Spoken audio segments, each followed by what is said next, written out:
Welcome back to the Free Video Books channel. Today we're reading The Arabian Tunnel, of 20,000 Leagues Under the Sea by Jules Verne. Before we get started, why not like and subscribe? Now, sit tight and let's get into it.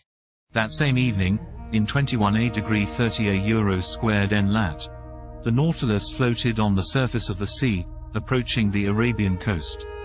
I saw Jeddah, the most important counting house of Egypt, Syria, Turkey, and India. I distinguished clearly enough its buildings, the vessels anchored at the quays, and those whose draught of water obliged them to anchor in the roads. The sun, rather low on the horizon, struck full on the houses of the town, bringing out their whiteness. Outside, some wooden cabins, and some made of reeds, showed the quarter inhabited by the Bedouins. Soon Jeddah was shut out from view by the shadows of night, and the Nautilus found herself under water slightly phosphorescent. The next day, the 10th of February, we sighted several ships running to windward. The Nautilus returned to its submarine navigation, but at noon, when her bearings were taken, the sea being deserted, she rose again to her waterline. Accompanied by Ned and Conseil, I seated myself on the platform. The coast on the eastern side looked like a mass faintly printed upon a damp fog. We were leaning on the sides of the pinnace, talking of one thing and another, when Ned Land, stretching out his hand towards a spot on the sea, said, "Do you see anything there, sir?" "No, Ned," I replied, "but I have not your eyes, you know." "Look well," said Ned, "there, on the starboard beam, about the height of the lantern. Do you not see a mass which seems to move?" "Certainly," said I, after close attention. "I see something like a long black body on the top of the water." And certainly before long the black object was not more than a mile from us. It looked like a great sandbank deposited in the open sea. It was a gigantic dugong. Ned Land looked eagerly. His eyes shone with covetousness at the sight of the animal. His hand seemed ready to harpoon it. One would have thought he was awaiting the moment to throw himself into the sea and attack it in its element. At this instant Captain Nemo appeared on the platform. He saw the dugong, understood the Canadian's attitude, and, addressing him, said, "If you held a harpoon just now, Master Land, would it not burn your hand?" "Just so, sir, and you would not be sorry to go back, for one day, to your trade of a fisherman and to add this cetacean to the list of those you have already killed?" "I should not, sir." "Well, you can try." "Thank you, sir," said Ned Land, his eyes flaming. "Only," continued the captain, "I advise you for your own sake not to miss the creature." "Is the dugong dangerous to attack?"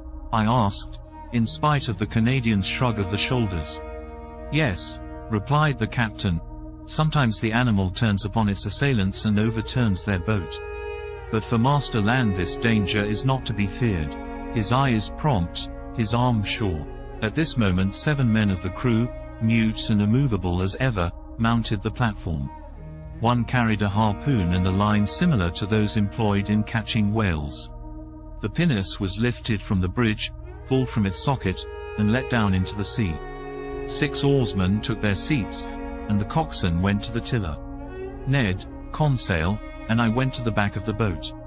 "You are not coming, Captain?" I asked. "No, sir, but I wish you good sport." The boat put off, and, lifted by the 6 rowers, drew rapidly towards the dugong, which floated about 2 miles from the Nautilus. Arrived some cable's length from the cetacean, the speed slackened, and the oars dipped noiselessly into the quiet waters. Ned Land, harpoon in hand, stood in the forepart of the boat. The harpoon used for striking the whale is generally attached to a very long cord which runs out rapidly as the wounded creature draws it after him. But here the cord was not more than 10 fathoms long, and the extremity was attached to a small barrel which, by floating, was to show the course the dugong took under the water. I stood and carefully watched the Canadian's adversary. This dugong, which also bears the name of the halicore, closely resembles the manatee. Its oblong body terminated in a lengthened tail, and its lateral fins in perfect fingers. Its difference from the manatee consisted in its upper jaw, which was armed with 2 long and pointed teeth which formed on each side diverging tusks. This dugong which Ned Land was preparing to attack was of colossal dimensions. It was more than 7 yards long. It did not move, and seemed to be sleeping on the waves, which circumstance made it easier to capture. The boat approached within 6 yards of the animal. The oars rested on the rowlocks. I half rose. Ned Land, his body thrown a little back, brandished the harpoon in his experienced hand.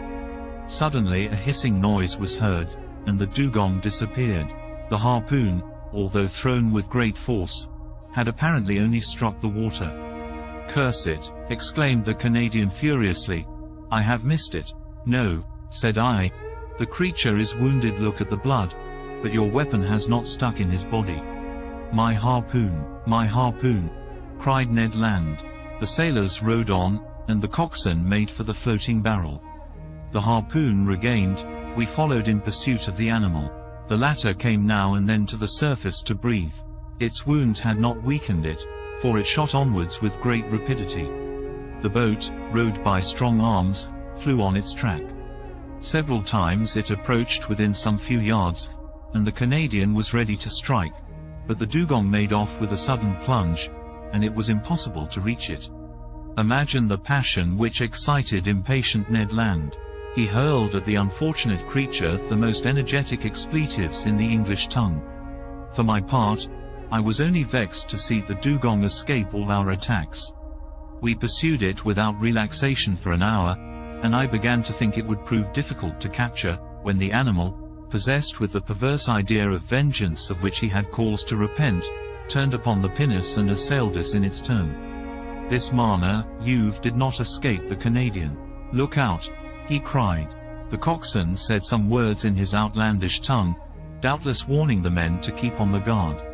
The dugong came within 20 feet of the boat, stopped, sniffed the air briskly with its large nostrils, not pierced at the extremity, but in the upper part of its muzzle. Then, taking a spring, he threw himself upon us. The pinnace could not avoid the shock, and half upset, shipped at least 2 tons of water, which had to be emptied.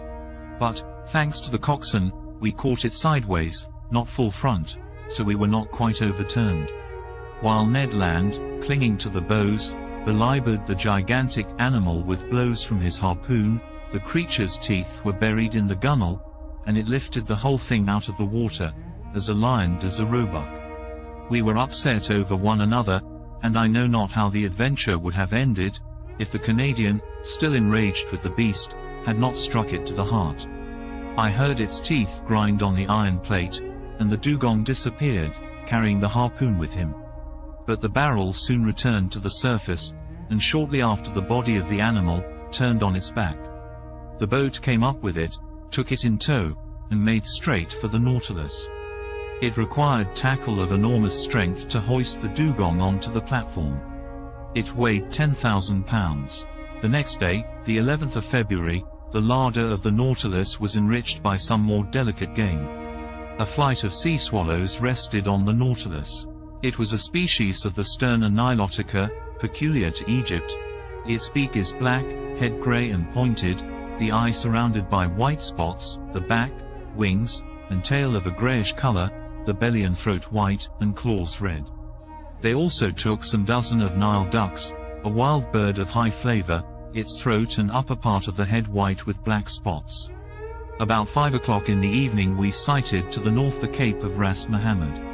This cape forms the extremity of Arabia Petraea, comprised between the Gulf of Suez and the Gulf of Aqaba.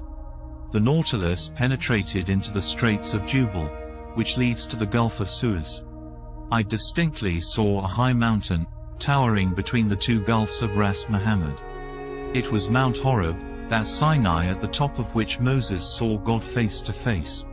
At 6 o'clock the Nautilus, sometimes floating, sometimes immersed, passed some distance from Tor, situated at the end of the bay, the waters of which seemed tinted with red, an observation already made by Captain Nemo.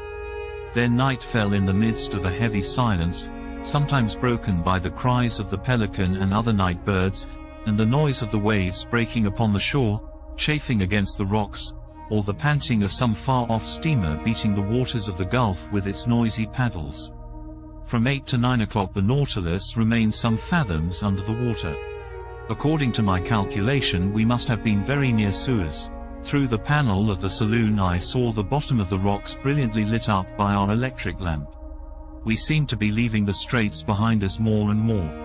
At 9:15, the vessel having returned to the surface, I mounted the platform. Most impatient to pass through Captain Nemo's tunnel, I could not stay in one place, so came to breathe the fresh night air. Soon in the shadow I saw a pale light, half discolored by the fog, shining about a mile from us. "A floating lighthouse," said someone near me. I turned, and saw the captain. "It is the floating light of Suez," he continued. "It will not be long before we gain the entrance of the tunnel. The entrance cannot be easy." "No, sir. For that reason I am accustomed to go into the steersman's cage and myself direct our course. And now, if you will go down, Aronnax, the Nautilus is going under the waves, and will not return to the surface until we have passed through the Arabian Tunnel." Captain Nemo led me towards the central staircase.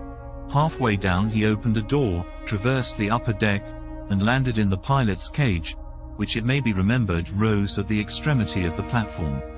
It was a cabin measuring 6 feet square, very much like that occupied by the pilot on the steamboats of the Mississippi or Hudson. In the midst worked a wheel, placed vertically, and caught to the tiller rope, which ran to the back of the Nautilus. 4 light ports with lenticular glasses, let in a groove in the partition of the cabin, allowed the man at the wheel to see in all directions.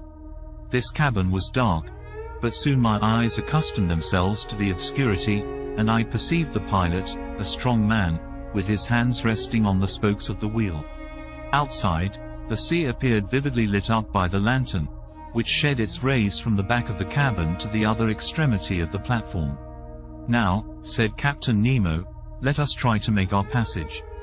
Electric wires connected the pilot's cage with the machinery room, and from there the captain could communicate simultaneously to his Nautilus the direction and the speed.